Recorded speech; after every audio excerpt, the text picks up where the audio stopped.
네, 시즌 2부터는 어떤 정해져 있는 배경과 그리고 장소에서 만드는 것이 아니고 이렇게 그때그때 편한 장소에서 만들겠습니다.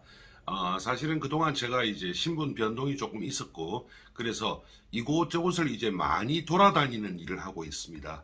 그러다 보니까 정해진 장소에서 꼭 촬영을 하기가 어렵거든요. 그래서 이렇게 아무 곳에서나 적당한 장소가 있으면 촬영을 하도록 하겠습니다.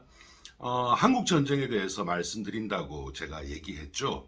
한국 전쟁이라고 하면은 뭐 잘 아시다시피 우리가 너무 많이 알고 있습니다.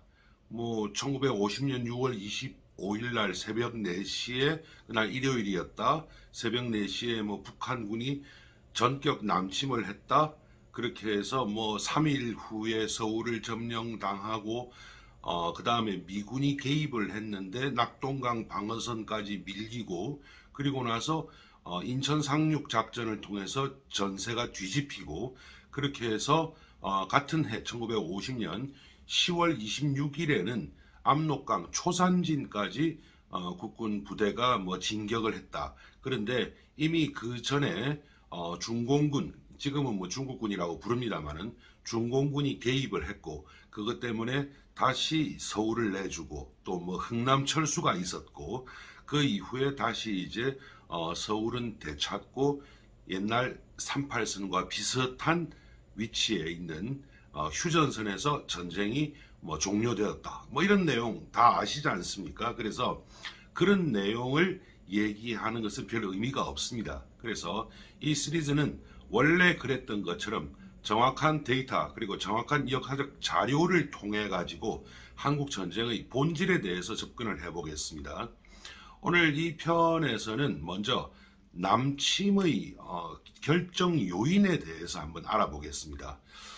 오랫동안 우리나라에서는 남한에서는 북침이다라고 얘기를 하는 순간 아주 뭐 큰일이 났었죠. 그러다가 한동안 이제 북침 얘기가 많이 나왔습니다. 그렇지만 구소련이 붕괴되고 모든 자료들이 다 공개가 돼 버렸습니다.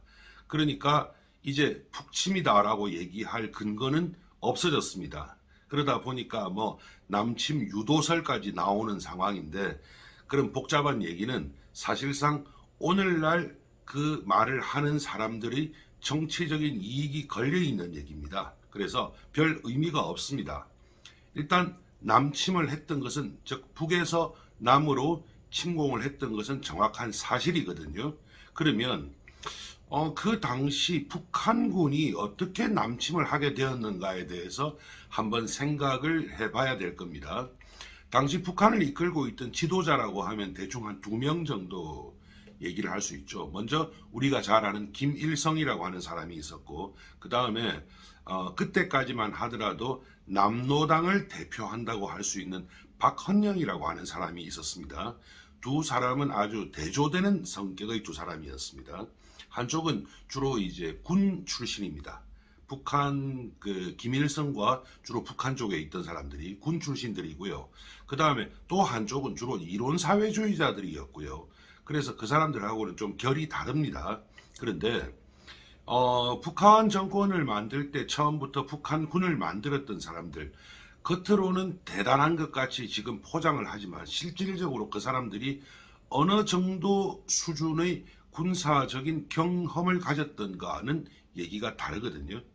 예를 든다면 김일성 같은 경우에 요즘 개념하고는 또 다르지만 기껏 올라가봤자 대대장 정도의 수준 그리고 병력 수라든지 동원할 수 있는 군사적인 옵션 이런 걸 생각해 보면 김일성이 경험해 본 군사 작전이라고 하는 것은 기껏 해봤자 지금 한국군의 중대장 정도일까요? 그 정도도 안 된다고 봐도 비슷합니다.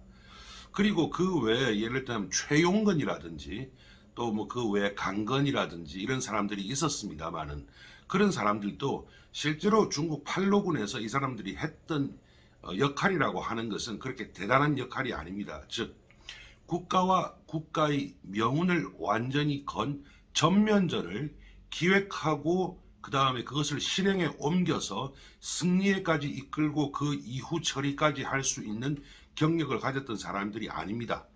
그렇다면은 누가 그런 경력을 가졌을까요? 아주 많았습니다. 먼저 우리가 당장 얘기하는 한국 전쟁에 직접 참전을 했던 두 나라, 즉 미국과 중공이 있었죠.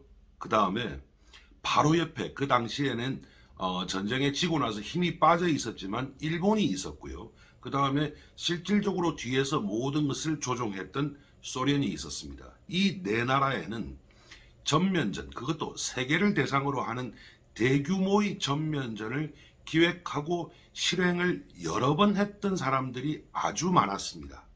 그 무슨 말이냐면요. 한국 전쟁을 국제전이다라고 얘기를 하는데 그게 좋은 의미인지 나쁜 의미인지는 몰라도 어쨌든 한국 전쟁은 시작부터 한국 전쟁을 보는 스코프를 남한 그리고 북한 그리고 김일성과 이승만 이렇게 볼 경우에는 전체 그림이 보이지 않는다는 겁니다. 실제로 남침 결정에 있어서도 가장 중요한 결정권은 김일성이나 그 북한에 있는 그 사람들이 아니었습니다. 결정권은 소련의 스탈린이 쥐고 있었습니다. 그리고 소련 스탈린 동안 자기 혼자서 할 수는 없었습니다. 스탈린의 경우에도 제일 무서워했던 것이 무엇이었느냐? 그 당시 제가 뒤에 데이터를 말씀을 드리겠습니다만은 그 당시 미국의 경우에 참전은 아마 하지 않을 거라고 스탈린은 오해를 했습니다. 그런데 스탈린이 가장 우려했던 것이 바로 혹시 이것 때문에 미국이 일본을 재무장시키지 않는가, 이것을 가장 우려했습니다. 일본이 만약에 재무장을 한다면 얘기는 전혀 달라져 버립니다. 그 당시 일본에는 이미 전쟁을 겪은 수백만의 전직 군인들이 있었습니다. 장교들만 해도 아주 우수한 장교들이 수십만이 있었습니다. 이것에 다시 무기를 주면서 재무장을 시켜버리면 소련 입장에서는 전혀 얘기가 달라지는, 즉 남한을 점령하고 한반도가 통일되고의 문제가 아니라 소련 본토 자체가 위험해지는 결과가 왔습니다. 중국의 입장도 또 다르고요. 또 미국의 입장은 또 전혀 다릅니다. 그래서 이런 것들을 하나하나 데이터 그리고 역사적인 자료와 함께 제가 지금부터 설명드리겠습니다. 1950년에 한국전쟁이 일어났죠. 그러니까 2차 대전이 끝난 것이 1945년 8월이지 않습니까? 그러니까 5년이 되지 않은 상황입니다. 그러므로 2차 대전 직후라고 봐야 되거든요. 이때 미국, 소련, 그 다음에 중국 상황에 대해서 한번 얘기해 보도록 하죠. 2차 대전 참 어마어마한 전쟁이었죠. 그리고 사람도 역사상 가장 많이 죽은 그런 전쟁입니다. 얼마나 죽었는가 한번 표를 보시죠. 여기 보면은 제일 위에 보면 소련부터 나옵니다. 그래서 요 색깔이 다른데요. 여기 빨간색 있죠. 요 빨간색이 군인이 죽은 것을 100만 단위로 표시합니다. 그 다음에 그 밑에 주황색이 민간인이 죽은 것을 얘기합니다. 그렇다면 여기서 보면 소련의 경우에 군인이 죽은 것이 1100만 정도 됩니다. 110만이 아니고 1100만입니다. 그 다음에 민간인이 죽은 것이 또 몇 만이냐. 어쨌든 군인하고 민간인을 합치면 거의 2400만 정도가 죽었습니다. 그리고 이것이 인구에서 차지하는 비율이 얼마나 되느냐. 1939년 인구를 기준으로 했을 때 소련의 경우에 약 13% 정도가 전체 인구의 13% 정도가 죽었다. 이 우리가 상상을 할 수 없는 숫자입니다. 물론 중국도 많이 죽었습니다만은 중국은 그래도 뭐 400 군인의 경우에 400만이 조금 안 되고 민간인이 훨씬 많이 죽었죠. 그 다음에 이제 미국의 경우에는 실질적으로 죽은 숫자는 물론 이것도 뭐 적은 숫자는 아니지만 그렇게 크지 않습니다. 그리고 리투아니아나 이런 데는 뭐 죽은 숫자는 얼마 안 되지만 그렇지만 주로 민간인이 죽었는데요. 인구에서 차지하는 비율은 14%까지 올라가지 않습니까? 폴란드 같은 경우에도 전 인구의 19% 가까이 죽었습니다. 이게 얼마나 어마어마한 전쟁이었는가. 일본도 보면은 군인이 죽은 것만 200만입니다. 그래서 일본도 전 인구의 거의 6% 정도가 죽었습니다. 이렇게 되면 이 죽은 사람들이 이제 대부분이 좀 젊은 사람들이 많겠죠. 그러니까 국가의 경쟁력 자체가 거의 사라져 버리는 그런 상황이 오는 겁니다. 그 과정에서 이제 전쟁은 끝났고, 그래서 이게 이제 뭐냐면요. 그 당시 38선을 그렸던 지도입니다. 딘더스카하고 두 명의 군인이 8월 11일 새벽에, 그러니까 1945년 8월 11일 새벽에 뭐 그 전에 몇 번 회의를 했다고 합니다. 그래서 이렇게 그렸습니다. 그래서 여기에 보면은요. 그때만 하더라도 중국이 지금과 같은 공산 정권에 넘어갈 거라고 생각하지 않았겠죠. 그래서 여기 대만까지 이렇게 해가지고 여기까지는 중국이 점령한다. 그 다음에 이 부분까지는 소련이 점령한다는 걸 인정을 한 겁니다. 만주를. 그리고 이 부분, 일본하고 38선 이남에 대해서는 미국이 일단 점령을 한다. 일본군 무장 해제를 위한 것이었겠죠. 이렇게 결정을 했던 겁니다. 그런데 이제 그때부터 이제 달라지기 시작을 합니다. 미국 같은 경우 전쟁이 끝났죠. 그러니까 이제 국방비 지출을 많이 하는 것이 의미가 없어졌습니다. 뭐 전통적으로 미국은 뭐 전쟁하기 싫어하는 나라니까요. 그래서 연도별 국방비 지출을 1996년의 가치 기준으로 봤습니다. 보면은 1945년은 전쟁이 한창 진행 중일 때 아니겠습니까? 그래서 그때는 아주 어마어마한 9,600만 달러, 그러니까 거의 그 1조 불에 해당하는 돈을 썼습니다. 전쟁이 딱 끝나고 나니까 그 다음 해 바로 반으로 줄어들죠. 그 다음에 47년이 되니까 3분의 1로 줄어들어 버립니다. 여기서부터 3분의 1입니다. 그래서 이렇게 쭉 줄었다 48년 하다가 1949년이 되니까 조금 늘어나기 시작을 해요. 군부에서 계속 돈을 더 달라고 했기 때문에 조금 늘어났습니다. 1950년까지도 사실 별 차이가 없습니다. 그러다가 이때 우리나라에서 전쟁이 났죠. 그러면서 51년부터 전비가 이렇게 막 올라가기 시작을 합니다. 그래서 1953년 7월 27일 날 정전협정이 있었지 않습니까? 그래서 그때까지가 국방 예산이 많았고, 그리고 나서 또 줄어들기 시작합니다.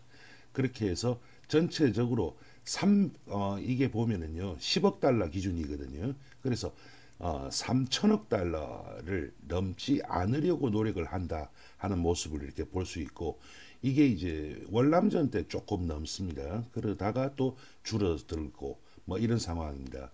물론 이 수치도 전 세계 모든 국가들의 수치를 생각을 한다면 어마어마한 겁니다. 하지만 미국의 경우에 이렇게 엄청나게 줄였던 겁니다. 국방비 지출을. 그러다 보니까 이 2차 대전 이후에 미국의 군사력도 아주 줄어듭니다. 원래 1945년에는 무려 1200만의 군사력이 있었다고 나오죠. 그 중에서 육군이 800만이 넘습니다. 그 다음에 해군이 330만 해병대 이렇게 있었는데, 이것이 1200만이 46년이 되니까 바로 300만으로 줄어들어 버리죠. 그리고 나서 보면은 47년에는 150만, 그 다음에 48년에 144만, 그 다음에 49년에 죄송합니다. 49년에 160만, 그 다음에 1950년에 140만 이렇게 쭉 줄어들게 됩니다. 그리고 육군도 이렇게 줄어들게 되는데요. 1947년에 소련 군사력이 430만입니다.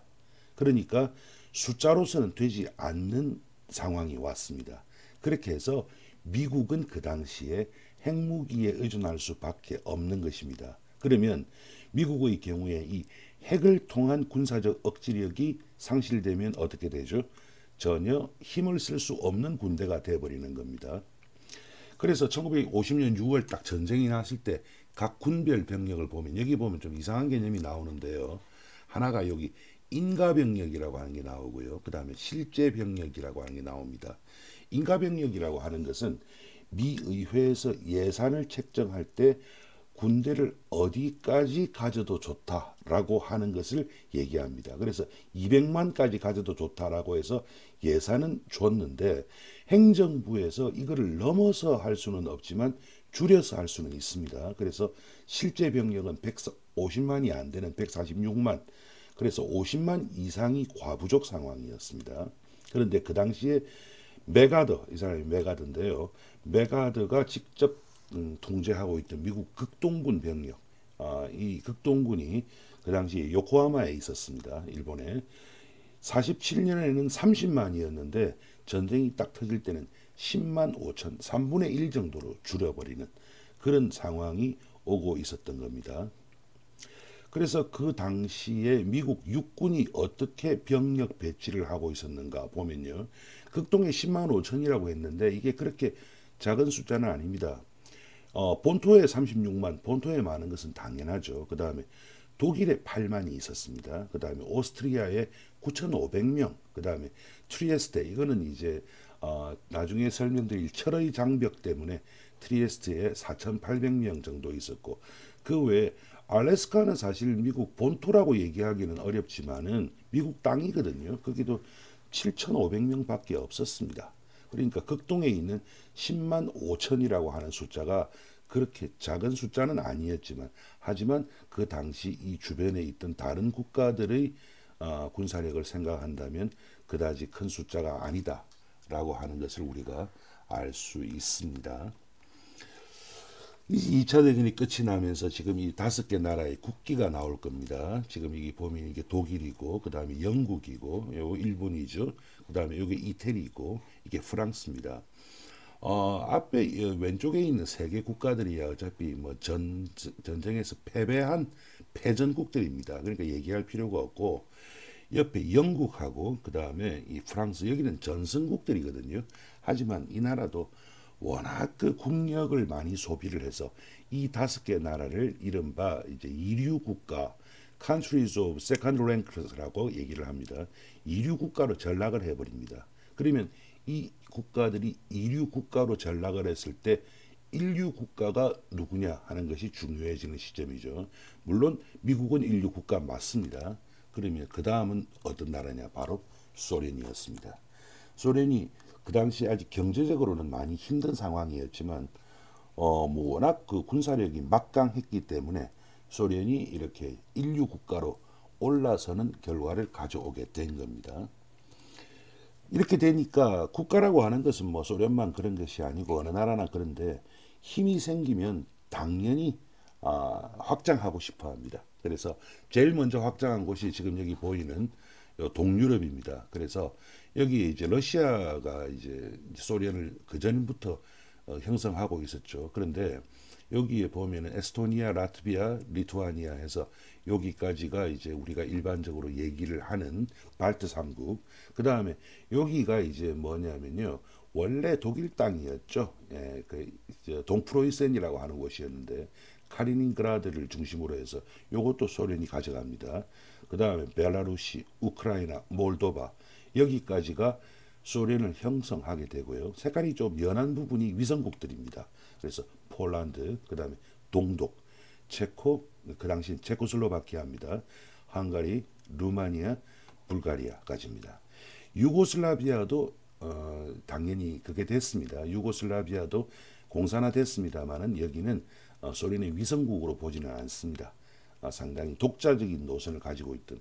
하지만 기본적으로 이 사람들도 소련하고 그렇게 먼 나라는 아니었죠. 이게 끝이 아니죠. 또 중앙아시아로 엄청나게 진출을 했는데 이 중앙아시아 진출은 러시아 때부터 제정 러시아 때부터 시작이 된 겁니다. 그러다가 공식적으로 여기에 카자흐스탄이라든지 우즈베키스탄, 투르크메니스탄 뭐 이런 그 다음에 그루지아라든지 아르메니아, 그 다음 아제르바이잔 이런 나라들이 전부 다 소련을 구성하는 나라로 다 들어오게 됩니다. 그리고 하나가 더 있죠.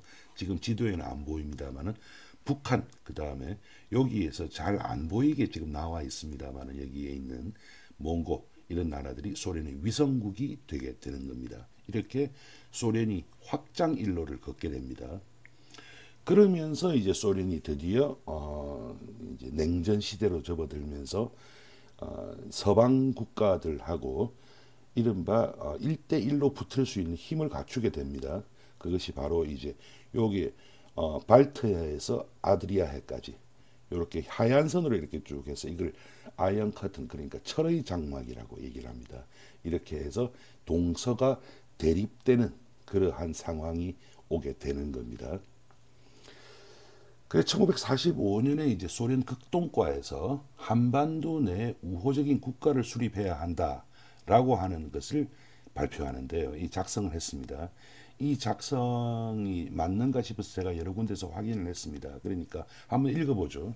한국이 장차 일본만이 아니라 아직도 일본에 대해서 신경을 쓰고 있다는 걸 알 수 있죠.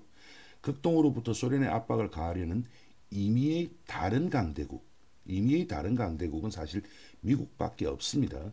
미국이 소련을 공격하는 전초 기지로 전환되는 것을 저지할 수 있을 만큼 한국의 독립은 효과적이어야 한다. 소련과 한국의 우호적이고 긴밀한 관계를 확립하는 것이야말로 한국과 소련 극동 지역의 안전을 보장하는 보다 현실적이고 올바른 방향이 될 것이다. 이것이 당시 소련이 한반도에 대해서 여기 대해서 한국이라고 하는 건 남한을 얘기하는 게 아닙니다.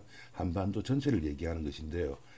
소련이 한반도에 대해서 기본적으로 어떠한 전략 구상을 가지고 있었는가 하는 것을 알 수 있는 문건입니다. 중국 얘기로 해야 되겠죠. 중국의 국공내전이 이제 꼭 터지게 됩니다. 1945년 8월에 전쟁이 끝나고 나서 양쪽이 숨 좀 고르고 나서 전쟁이 다시 시작된 것이 1947년입니다. 그런데 이 전쟁 그렇게 오래 가지 않았습니다. 지도 4개인데요. 1947년도 한번 보시죠. 보면은 여기 조그만 지역에서 그냥 서로 싸움이 시작이 됩니다. 그것이 1948년 가을이 되면 공세 방향이 이제 변한다는 거. 요 파란색이 보면 장개석의 중화민국을 얘기하는 것이고 빨간색이 당시 모택동이 지도하는 공산군을 얘기합니다. 공세 방향이 이제 변하게 됩니다. 주로 공산군이 이미 이때부터 공세 방향이 달라지는 것이죠. 이것이 몇 달 후인 1949년 1월이 되면 전쟁의 양상이 이 남쪽으로 확대된다고 하는 것을 알 수 있습니다. 그러다가 49년 10월 이때 이제 전쟁이 사실은 끝이 나죠. 이때 보면은 이 장강, 양쯔강을 건너 가지고 공산군들이 진격을 하게 됩니다. 이렇게 되면서 중국이 공산화로 들어서는 것이거든요. 그렇게 하면서 1949년 10월 1일 날 북경 천안문에서 이렇게 중화인민공화국 정부 수립을 축하하는 선포하는 식을 거행하게 되는 것입니다. 여기 보면은 이제 중간에서 이걸 읽고 있는 사람이 모택동이고요. 그다음에 이 사람이 조원라이 주원래죠. 그렇지만은 그 당시만 하더라도 이 부분이 중요한 부분인데요. 그 10월 1일에 중국이 어떤 상황이었는가 하는 상황인데 보면은 물론 이제 중요 지역은 거의 공산군들이 점령을 했다고 하는 것을 우리가 눈으로 볼 수 있습니다. 하지만 아직도 물론 뭐 이런 땅들이야 그 뭐 별로 쓸모가 없는 땅들이지만 장개석의 국민당 군들은 아직도 상당한 지역에서 세력을 가지고 있었습니다. 그리고 이것이 1950년에 6.25가 터지는 순간까지도 완전히 소탕되지는 못하고 있는 상황이었습니다. 중국의 입장에서 한국전 개입이 어떤 의미를 가지는가 하는 것을 우리가 알 수 있는 그런 지도가 되겠습니다. 그런데 이제 북한은 끈질기게 설득을 하죠. 북한이 왜 그렇게 끈질기게 설득을 했을까? 물론 심리적 요인이 있었습니다. 왜냐하면 그 당시만 하더라도 1945년 8월 15일에 해방이 됐죠. 해방되는 시점에서 남북 분단이라고 하는 것은 우리 생각에 들어가 있지 않았습니다. 그러니까 당연히 하나로 통일해야 된다 하는 것이 지금은 통일이라고 하면 꽤나 복잡하게 생각을 하고 경제적인 것도 생각하고 그랬지만 그 당시에는 뭐 그렇지는 않았거든요. 그래서 끈질기게 설득을 합니다. 한번 설득하는 역사에 대해서 한번 알아보도록 하죠. 이런 모든 것들이 사실은 지금은 이제 구소련의 그 문서들이 다 공개가 돼버렸지 않습니까? 지금 이거는 미국 사람이 쓴 그 책입니다. 캐서린 웨더스빌이라고 하는 사람이 쓴 책인데요. 여기에 보면 소련 그 문서 보관소에 있는 광범위한 자료들을 다 모아가지고 쓴 책입니다. 그리고 이것 말고도 많은 책이 있는데 제가 본 책 중에서는 이 책이 가장 잘 돼 있는 그런 책입니다. 1단계는 소련군이 북한군을 이제 양성하는 과정입니다. 먼저 잘 보시면요. 47년 4월에 주둔군 사령관이 원래 대장이었거든요. 별이 4개입니다. 그런데 그 계급을 중장으로 격하합니다. 이게 무슨 말이냐면 별 4개가 하던 일을 별 3개가 한다는 얘기가 아니고요. 일 자체를 줄인 겁니다.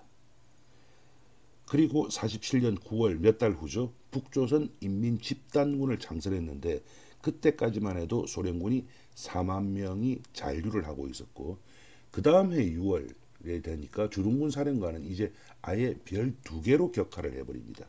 일을 점점 줄여나갑니다. 그렇지만 그 상황에서도 지금 나와 있는 각종 자료들을 보면 한 개의 소련군 사단은 북한에 잔류하고 있었습니다.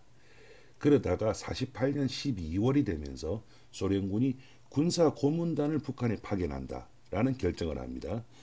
군사 고문단을 파견한다는 말은 지금 있는 군대는 철수하겠다는 그런 이야기입니다.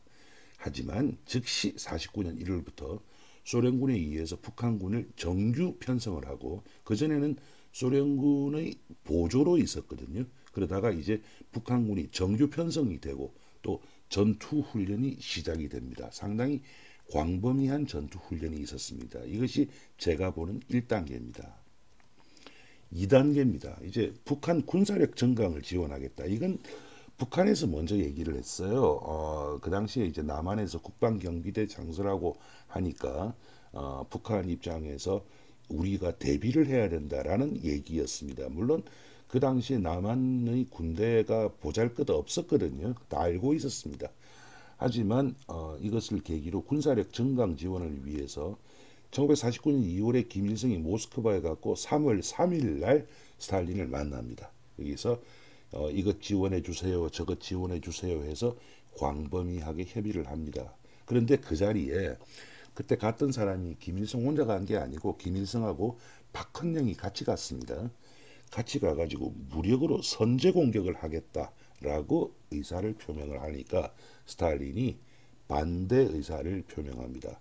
이 자리에서 나온 얘기가 여러 개인데 3가지 정도로 요약을 하자면 첫 번째로 현재 북한이 가지고 있는 군사력은 남한의 군사력을 완전히 압도하지 못한다. 그 다음에 두 번째는 미군이 개입할 수 있다. 그 다음에 세 번째가 뭐냐면 일본군, 즉 미군이 일본을 다시 재무장시켜서 개입할 수 있다. 그러므로 자기는 찬성하지 못하겠다는 거죠. 대신 그 자리에서 4천만 불의 차관하고 기술도 지원해 주는데 이 4천만 불의 상당 부분이 군사적으로의 목적으로 썼습니다. 그 당시에 김일성이 조금 그 뭐라 그럴까요? 스탈린이 듣기 싫은 말도 했습니다. 계속 이런 식으로 나오면 우리는 뭐 스웨덴에서 뭐 무기를 수입하겠다 이런 얘기도 했습니다. 일종의 승부수를 던졌던 것이죠. 그리고 군사 장비도 꽤 인도했습니다. 1950년 6월에 한국 전쟁이 터졌을 때 탱크를 몰고 내려왔지 않습니까? 그 탱크가 대개 이때 준비된 것들입니다. 그런데 비슷한 시기에 이번에는 김일성이 아니고 김일이 중국을 방문합니다. 여기서 아주 중요한 그것이 결정이 되는데요. 당시 중국의 그 공산군 인민해방군 내에 조선인 사단이 있었습니다.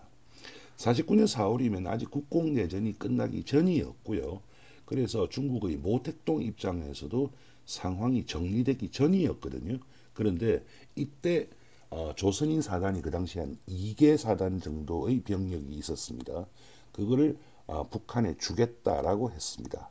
실질적으로 1950년 6월 25일 날 전쟁이 시작되었을 때 초기에 밀고 내려왔던 그 엄청난 전투력을 가졌던 북한군이 대개 이 조선인 사단들입니다.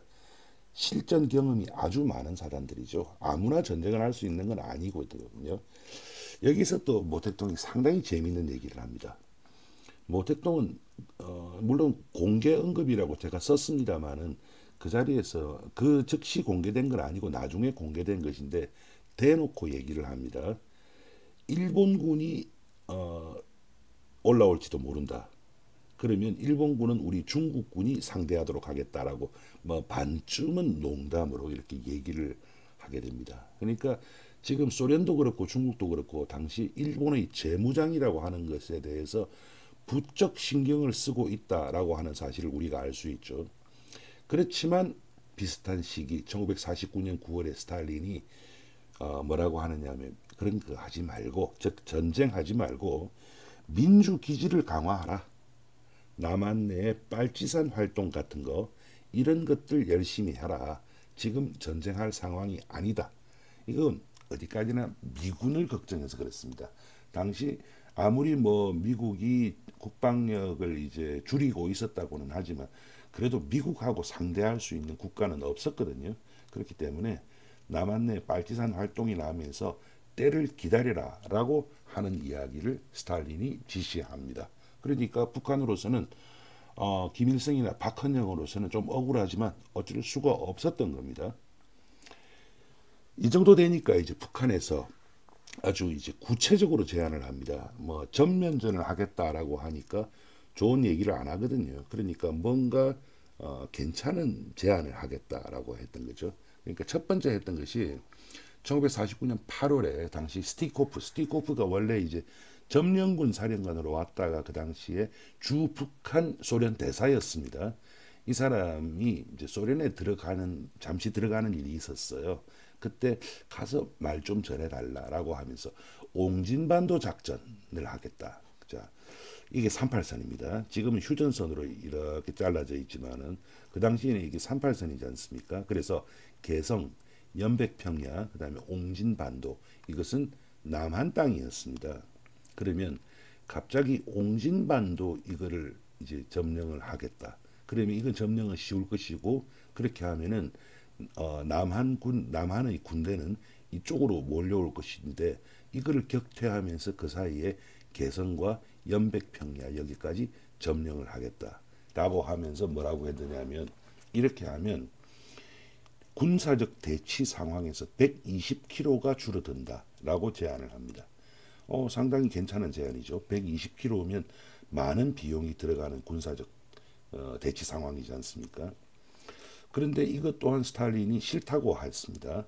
그러니까 그 다음에 이제 뭐였느냐면 이번에는 49년 8월에 삼척에 해방구를 만들자 해서 이게 지금 양양, 고성, 지금은 이제 남한 땅이죠. 그렇지만 그 당시에는 이게 전부 다 북한이었지 않습니까? 그런데 요 정도가 이제 삼척입니다. 요거를 점령해서 해방구로 만들자. 그러면서 뭔가 당근을 제시해야 되지 않겠습니까? 그래서 제시한 당근이 여기에다 삼척항을 해방구로 만들면 여기가 정말 이 북쪽하고는 또 차원이 다른 부동항이다. 이걸 소련군이 사용하면 좋지 않겠는가. 상당히 그 매력적인 제안일 겁니다. 하지만 이 또한 스탈린이 거절합니다. 특히 물론 뭐 미군의 개입을 제일 걱정했지만 일본군의 재무장을 가장 불안해했습니다. 그래서 이 제안을 거부합니다. 그러다가 상황이 달라집니다. 가장 중요한 것. 1949년에 소련이 드디어 원자폭탄을 성공시킵니다. 개발합니다. 원폭을 개발했다는 말은 아까 제가 앞에 말씀드렸다시피 미국이 국방력에 있어서 사람 숫자를 줄이면서 대신 그 핵무기에 의존한 군사력 우위를 가지고 있었다고 말씀드렸죠. 그런데 소련이 핵무기를 개발을 해버리면 이것은 그 우위는 없어지는 겁니다. 1949년의 일입니다. 소련으로서는 이제 미국하고 한번 해볼 수 있는 상황까지 오는 겁니다. 두 번째, 아까 말씀드렸죠. 국공내전에서 공산군이 이깁니다. 이때만 하더라도 미국과 소련 간에 소련과 중국 간에 별다른 충돌이 없었습니다. 그리고 소련은 중국을 그냥 또 하나의 좀 큰 자신들이 위성국으로 생각을 하고 있었기 때문에 중국의 거대한 자원을 이용할 수 있는 상황이 왔다라고 판단이 된 겁니다. 이렇게 되면 점점 이제 내적으로는 힘을 갖추어 나가는 겁니다. 소련 입장에서. 여기에 이제 드디어 에치슨 라인이라고 하는 게 나옵니다. 그 에치슨이라고 하는 사람 딘 에치슨인데요. 이 사람이 미국 국무장관입니다. 국무장관인데 이 사람이 연설을 했습니다. 뭐 연설까지는 안 가는데 뒤에 제가 상세히 설명드리겠습니다만은 어디 가서 발언을 했는데 미국의 방어선이 어디냐라고 하는 데 있어가지고 요 선을 이렇게 쭉 얘기를 했습니다. 이게 일루션 열도, 요건 알래스카에서부터 쭉 나오는 선입니다. 여기에서 일본을 다 포함하죠. 그 다음에 일본에서 어디로 가느냐 하면 이 선이 38선으로 가지를 않습니다. 여기에 류큐 열도, 그러니까 지금 오키나와입니다. 여기로 해서 필리핀으로 간다라고 하는 겁니다. 그럼 무슨 말이냐? 이 말은 어떻게 받아들여졌느냐? 지금도 그렇게 얘기를 많이 하는데 그러면 한국에 대해서 방위하지 않겠다라고 하는 말로 받아들여졌던 겁니다. 근데 이게 말입니다. 그 얘기가 조금 다릅니다. 이게 이제 그 당시에 이게 언제냐면 1950년 1월 달의 일입니다. 1월 12일의 일인데 이 사람이 기자들 클럽에 갔어요. 가가지고 기자들이 질문을 하니까 그 질문에 대해서 설명을 한 겁니다. 그런데 영어를 잘 하시는 분들은 여기서 이제 스탑 버튼을 누르고 조금 읽어 보시면 아시겠지만 이게 정제되어 있는 또 준비된 말이 아닙니다. 표현도 그렇고요. 그리고 또 중간중간에도 나오지만 이건 개인 의견입니다. 국가의 정책에 대해서 얘기를 하고 있는 게 아닙니다. 그런데 여기에서 중요한 것이 두 부분입니다. 지금 제가 빨간색으로 글자를 조금 크게 해놨는데요. 자, this defensive perimeter, 방어적 주변부라고 하죠. runs along 해놓고 일루션 월도에서 저펜 갔다가 그리고 나서 류큐 간다라고 요 부분이 지금 우리가 기억하고 있는 부분입니다.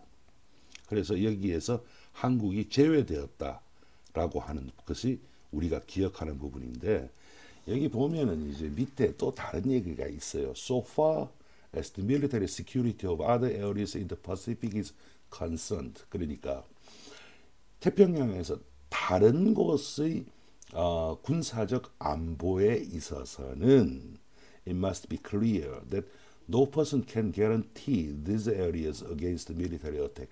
누구도 여기가 군사적 공격의 대상이 되지 않을 것이라고 보장할 수 없다. But it must also be clear that such a guarantee is hard, sensible, or necessary within the realm of practical relationship 해가지고 그러면 그 주변부 아마 여기서 주변부라고 하는 것이 두 곳이 제일 중요해요. 어디 뭐냐면 한국 남한하고 그 다음에 대만입니다. 대만을 앞에서 빼버렸거든요. 여기가 공격을 받을 때는 practical relationship이라고 해가지고 실질적인 관계에 의해서 결정될 것이다 라고 얘기를 하고 있습니다. 무슨 말이냐면 한국을 방어하지 않겠다는 얘기는 한 번도 한 적이 없습니다. 단 한국을 방어를 할 것이냐 말 것이냐에 대해서는 그때 가서 생각할 문제다. 즉 하지 않겠다는 말은 아니죠. 그런데 이런 말을 기다리고 있는 사람 입장에서는 이게 어떻게 받아들여졌겠습니까? 즉 미국은 한국을 방어하지 않겠다라는 말로 받아들여졌을 겁니다. 그러니까 당연히 얼마나 반가웠겠어요. 바로 다음 날입니다. 이게 보면은 지금 요 부분을 제가 확대한 것에 불과합니다. 같은 문서입니다. 1950년 1월 13일 앞에 게 1월 12일이거든요. 1월 13일 날 이게 CIA의 문서입니다. 그 당시에는 이 시크릿 그러니까 비밀로 분류가 됐다가 2010년에 이것이 이제 공개가 됐죠. 그런데 그 당시에 북한군이 이게 지금 1950년 1월 13일이니까 그 당시에 그 38선 부근에서 계속 그 군사적인 충돌이 일어나고 있었고 또 남침으로부터 정말 얼마 남지 않은 6개월 정도도 안 남은 그런 시점이었습니다.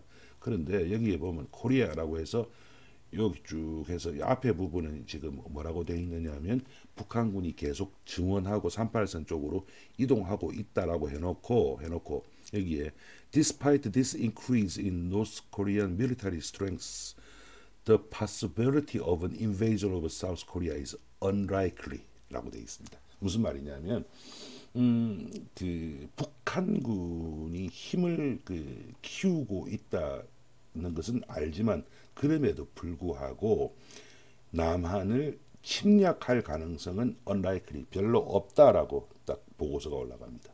지금 미국의 내부에서는 이 정도의 생각을 하고 있었던 것입니다. 그리고 이 내용이 다 전달되고 있었습니다. 그러니까 다 알고 있었던 것이죠. 스파이들 많았거든요. 다 알고 있었습니다. 그렇게 해서 상황이 잘 돌아가고 있고 그 다음에 여기에서 이 부분이 뒤에도 말씀드리겠지만 아주 그 당시 북한으로서는 착각 또는 오해, 오판의 그 분위기인데요. 지금 이게 이제 박헌영입니다. 박헌영이 북한으로 도망은 쳤지만 기본적으로 이 사람의 세력 기반은 남로당입니다. 그리고 그 남로당들이 계속해서 일으키고 있었습니다. 지금 이것이 뭐냐면요. 제주 4.3 때, 제주 4.3 때의 사진입니다. 4.3. 그리고 이것을 진압하러 군대를 파견하라고 하니까 군대 내에서 반란이 일어났죠. 이게 지금 요 사진입니다. 여순 반란.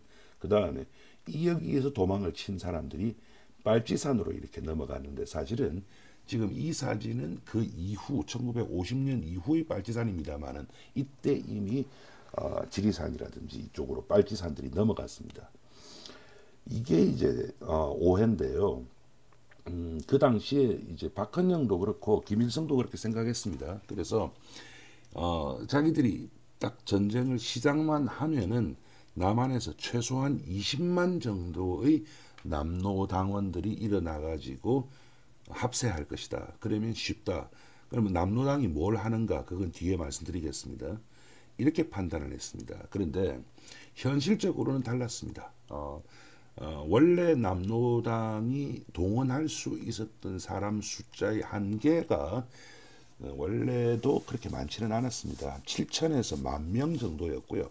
그마저도 이런 사건들 때문에 많이 줄어가지고 그리고 북한으로 많이 도망을 치고 이래가지고 그 당시에 1,000명 정도에 불과했습니다. 그리고 그 1,000명이 전부 다 들고 일어났던 것도 아니죠. 그러다 보니까 북한 입장에서 이 오판을 할 수밖에 없는 상황이었던 거죠.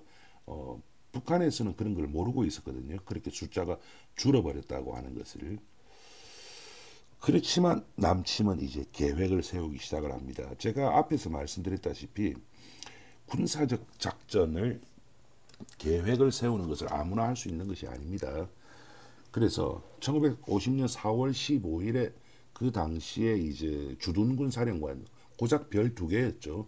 스미르노프가 돌아갑니다. 그리고 나서 한 달 정도 있다가 독소 전쟁의 영웅이죠. 2차 대전의 영웅이었던 바슬리에프, 그 다음에 북한의 강건, 이 사람은 북한군이긴 했습니다만 실질적으로 중국에서 국공내전 그리고 그 전에 이제 항일전쟁 이런 걸 통해 가지고 많은 군사적 경험을 쌓았던 사람입니다. 이 사람이 주도해 가지고 5월 29일 날 남침 계획을 완성합니다. 어떤 계획이었느냐면 원래 7월에 하자고 했어요. 그런데 이제 김일성이 반대했습니다. 왜냐하면 장마가 오잖아요. 그래서 6월 말에 전면 공격, 그 다음부터 한번 보시죠. 전쟁 개시 2일차에 서울 점령, 이거는 비슷하게 됐지 않습니까? 3일 걸렸으니까. 그 다음에 인민봉기를 유발하여 한국 정부를 전복, 이게 안 됐죠. 한국 정부를 인민봉기로 유발해서 전복을 못 시켰던 겁니다. 그리고 인민군은 신속히 남해안까지 진격해가지고 미 정원군의 한반도 상륙을 막아가지고 1개월 이내에 전쟁을 종결해가지고 1945년 8월 15일 날 서울에 통일인민정부를 수립한다라고 하는 것이 계획이었습니다. 그러니까 다른 부분은 뭐 그런 대로 비슷하게 갔지 않습니까? 그런데 인민 봉기를 유발해서 한국 정부를 전복한다. 이거는 한국 전쟁 기간 동안에 우리가 내용을 잘 알다시피 이것이 비슷하게도 가지 못했던 겁니다. 이것이 제가 보기에는 북한이 원래 계획했던 대로 못했던 상당히 큰 이유가 되지 않나라는 생각입니다. 북한의 그 공식 문건이 있어요. 조선 전사라고. 여기에도 보면 이렇게 돼 있습니다. 우리의 전략 계획은 미 제국주의자들의 대병력이 동원되기 전에 이승만 괴뢰군대와 이미 우리 강토에 침습한 미군을 단시일 내에 소탕하고 인민군대가 부산, 마산, 목포, 여수, 남해 개선까지 진출해서 우리 조국 강토를 완전히 해방하며 인민군대를 전 조선 땅에 기동성 있게 배치함으로써 미 제국주의자들이 상륙하지 못하도록 하는 데 있다라고 돼 있지 않습니까? 자, 앞페이지 다시 돌아가 볼게요. 앞페이지에 보면은 기본적인 전략 계획이 서울을 점령하고 그 다음에 인민봉기 유발해서 한국 정부 전복하고 그 다음에 인민군은, 그러니까 인민군이 한국 정부를 전복하는 것이 아닙니다. 인민군은 신속히 남해안까지 가서 미군이 못 오게 만든다라고 하는 것이었거든요. 그런데 북한에서 전쟁 이후에 선 공식 전사에는 인민봉기라고 하는 말이 쏙 빠져 있죠. 무슨 말이냐면 인민봉기를 통해 가지고 남조선 정부를 전복한다라고 하는 것이 되지도 않았을 뿐더러 그것을 여기에 쓰면 남로당을 인정하는 것이지 않습니까? 그렇기 때문에 개인적으로는 남로당 참 불쌍하긴 합니다. 그래서 남로당이 그렇게 버림을 받았다 하는 것을 우리가 알 수 있죠. 이러한 계획 하에 북한은 남한을 침공했고, 그렇게 해서 3년 이상의 기간 동안 우리가 이제 흔히 동족 상잔의 비극이라고 얘기를 하는데, 이런 큰 전쟁이 벌어졌고 지금도 우리는 이 전쟁으로부터 자유롭지 못한 이런 상황에 있는 것입니다. 네, 어떻게 생각하십니까? 미국이 참전을 할 것인가 말 것인가에 대해서 당시 스탈린이 했던 생각, 그리고 김일성이 했던 생각에 대해서 저는 그것이 무조건 틀렸다고 생각하지는 않습니다. 당시의 상황을 봤을 경우에는 그렇게 생각하는 것도 충분히 이유가 있다고 저는 생각을 합니다. 그리고 중공군이 왜 개입을 했는가에 대해서는 또 전혀 다른 하나의 이유가 있다라고 하는 것을 아시게 되셨죠. 그리고 이것으로 인해 가지고 일본에서 자위대라고 하는 것이 생기기 시작을 하고, 끝내는 최근에 일본이 전쟁을 할 수 있는 국가로 나아가는 시초가 됩니다. 물론 그가 아니라도 일본은 어떤 식으로든 군사력을 가졌을 것이고 결과는 그렇게 크게 달라지지 않았을 것입니다. 그런데 이것이 하나의 시초가 되었고, 그래서 1954년에 옛날 일본의 육군과 해군, 그리고 그 조직을 그대로 이어받았다고 할 수 있는 일본 자위대가 생기게 되는 것입니다. 오늘 이 정도 얘기하고요. 다음 편에서는 또 전혀 다른 얘기를 해보도록 하죠. 오늘 뭐 어느 정도 얘기는 했습니다만은, 오늘은 다음 편에서는 외세 개입에 대해서 한번 얘기해 보겠습니다. 한국 전쟁이라고 뭐 말은 합니다만은 실제적으로는 뒤에는 거의 뭐 미국하고 중공이 싸웠던 것이죠. 그래서 미국 그리고 중국이 왜 개입을 했던가, 그리고 개입의 형태는 어떠한 것이었던가, 그 얘기를 하면서 UN 16개국이라든지 그 다음에 뭐 사실 그 개인 단위에서 몇 명이 와서 기술자로 일한 것에 불과했지만 일본의 입장, 그 다음에 소련이 어떻게 개입을 했던가에 대해서 다음 편에서 알아보도록 하겠습니다. 재미있으셨죠? 시즌2지만 여전히 드리는 말씀은 똑같습니다. 구독 그리고 좋아요. 그새 구독자가 조금 늘기는 했습니다만은 구독, 좋아요 꼭 부탁드리겠습니다. 감사합니다.